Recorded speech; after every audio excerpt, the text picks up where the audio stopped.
I'm Laura Martinez, and 6 months ago, I inherited the most worthless piece of land in New Mexico.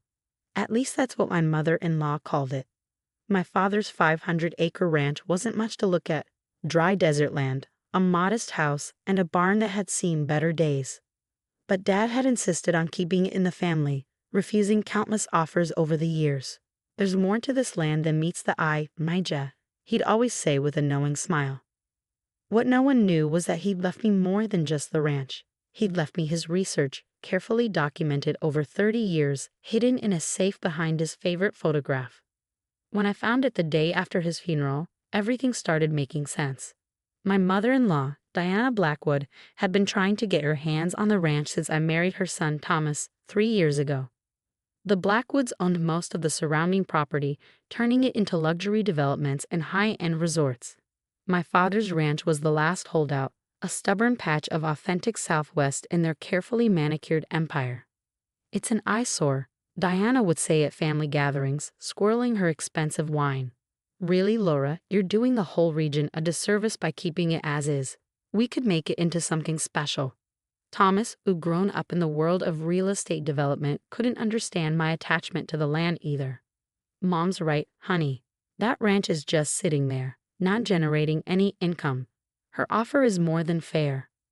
But I remembered the nights spent on the porch with Dad, studying the stars and listening to his stories about the land. He was more than just a rancher. He'd been a geologist before retiring to run the family property. Those nights weren't just father-daughter bonding, they were lessons he was passing down. The research he left behind confirmed what he'd suspected all along. The geological surveys, water table measurements, and mineral analysis painted an extraordinary picture. But I needed proof, concrete evidence that would stand up to scientific and legal scrutiny. I started making calls, quietly at first. Old colleagues of Dad's from his geology days, government energy officials, environmental scientists. Each conversation added another piece to the puzzle. I hired independent experts to conduct new surveys, paying them from my savings and swearing them to secrecy. Deanna noticed the increased activity around the ranch. "Planning some renovations?" she asked sweetly during a Sunday dinner at her mansion. "You know, if money's tight, our offer still stands." I smiled politely and changed the subject. Let her think I was struggling. It made what was coming even sweeter. The pressure intensified as Diana's latest development project approached its final stages. The Desert Springs Resort was supposed to be her crowning achievement, 1,000 acres of luxury homes and golf courses surrounding my father's ranch. But without our property, their plans would have to change significantly. "Be reasonable," she said one evening, cornering me in her kitchen. $5 million is more than generous for that dusty old place. You could buy a beautiful home in our new development, be part of something spectacular." What she didn't know was that I'd already received a preliminary report from the Department of Energy. Dad's research was right, spectacularly right. But I needed just a little more time to get everything in order. Deanna, however, had run out of patience. She arranged a family dinner that felt more like an intervention. Thomas's siblings were there with their spouses, along with his father, Richard, who usually stayed out of Diana's schemes. "We need to discuss the future of this family," Diana announced once everyone was seated. "Laura's continued obstinance about the ranch is holding everyone back. The Desert Springs project represents our legacy." She pulled out a folder containing transfer papers already prepared. $5 million, as discussed. "Just sign here, and we can all move forward together." The room was quiet, everyone looking at me expectantly. Even Thomas seemed eager for me to simply give in, to stop fighting his mother's will. "Actually," I said calmly, "there's something you should know first. The government surveyor's final report arrives on Tuesday. You might want to wait before filing those papers." Diana's perfectly maintained smile faltered slightly. "Government surveyors? What government surveyors?" I took a sip of water, thinking about Dad's research, about all the nights he spent meticulously documenting what lay beneath that worthless desert land. "You'll find out soon enough. But trust me, you're going to want to hold onto those papers." "This is ridiculous," Diana snapped, her composure cracking. "Thomas, talk some sense into your wife." But Thomas was looking at me with confusion and growing curiosity. In 3 years of marriage, he'd never seen me stand up to his mother like this. "What's really going on, Laura?" he asked quietly. I stood up, smoothing my dress. You'll all find out on Tuesday. Dad always said there was more to that land than meets the eye. He was right, in ways that are going to change everything. As I walked out, leaving the transfer papers untouched, I heard Diana already on the phone with her lawyers. But it was too late.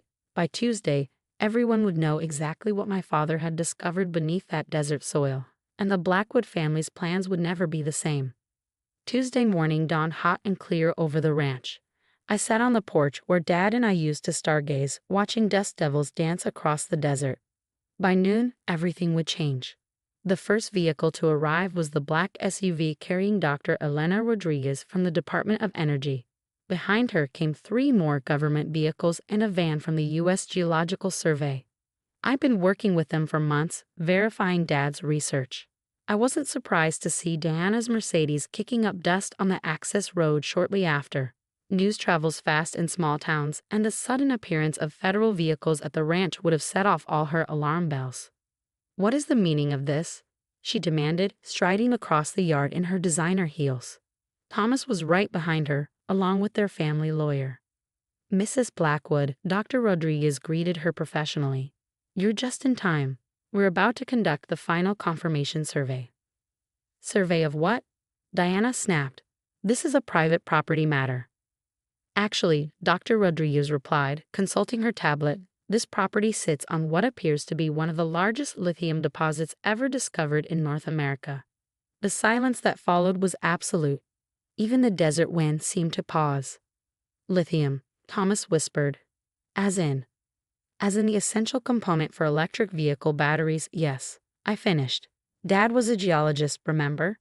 He spent 30 years mapping and studying this land. He knew what was here, but he waited until the technology and market were ready. Diana's face had gone pale. "Impossible. We've had surveys done."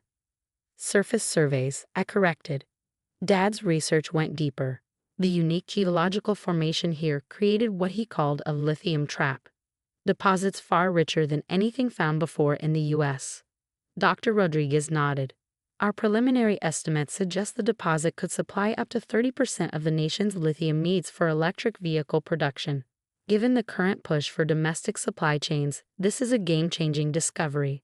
I pulled out Dad's research notebooks. He documented everything. The mineral composition, the extraction potential, even environmentally sustainable methods for accessing it. He wasn't just sitting on this land. He was protecting it until it could be developed responsibly. Diana's lawyer was already on his phone, frantically researching lithium prices. I saw the moment he found the current market value. His eyes went wide. "The $5 million you offered for the ranch," I continued quietly. "The lithium rights alone are worth billions. But that's not even the best part." Dr. Rodriguez took her cue, pulling up a satellite map. "The deposit extends well beyond the ranch boundaries. However, due to the geological formation, the only viable access point is through this property.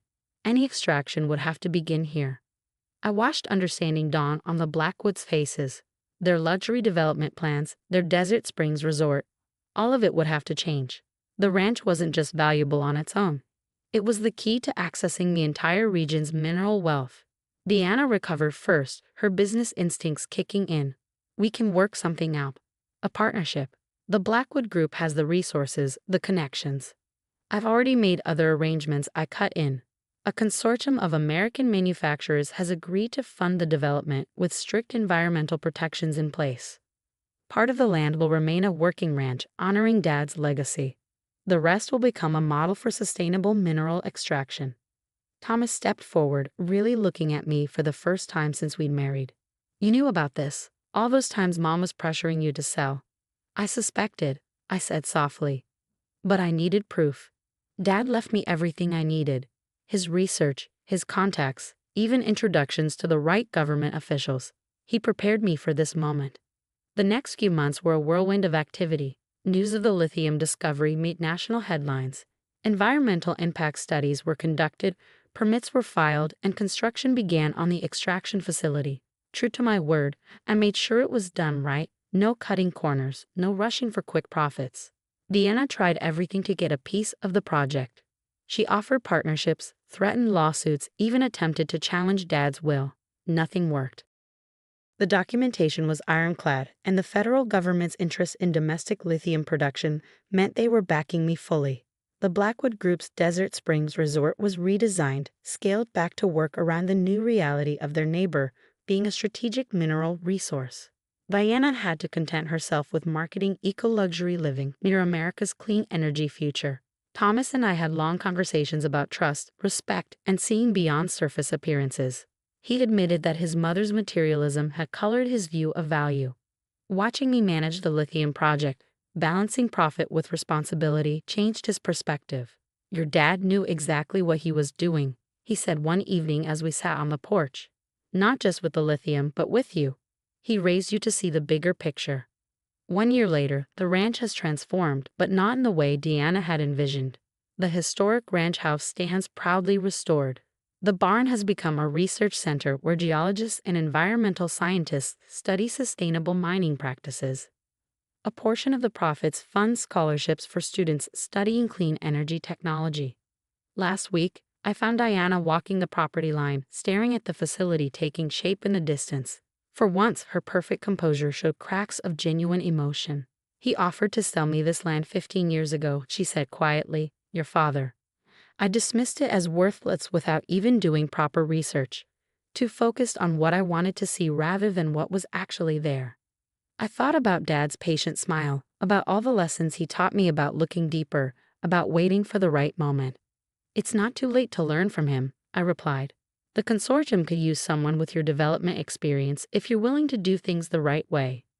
She looked at me for a long moment, perhaps seeing me clearly for the first time. "I'd like that."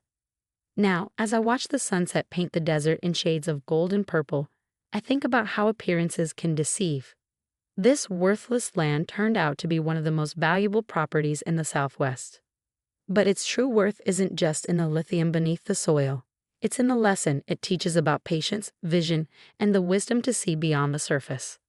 Dad's favorite photograph still hangs in the ranch house, now restored to its former glory. Behind it, the safe holds more than just his research. It holds the proof that sometimes the greatest treasures are the ones others are too blind to see. Yesterday, a young geology student touring the facility asked me why Dad had waited so long to reveal what he'd found. I smiled, remembering all those nights under the stars. "Sometimes," I told her, "the real value of something isn't in what you can get for it today, but in what it can become tomorrow. You just have to be patient enough to wait for the right moment and wise enough to make sure it's developed the right way." The desert wind carried her answer away, but I know Dad would have approved, because in the end, he left me more than just a valuable piece of land. He left me the wisdom to know what to do with it. And that's worth more than all the lithium in the world.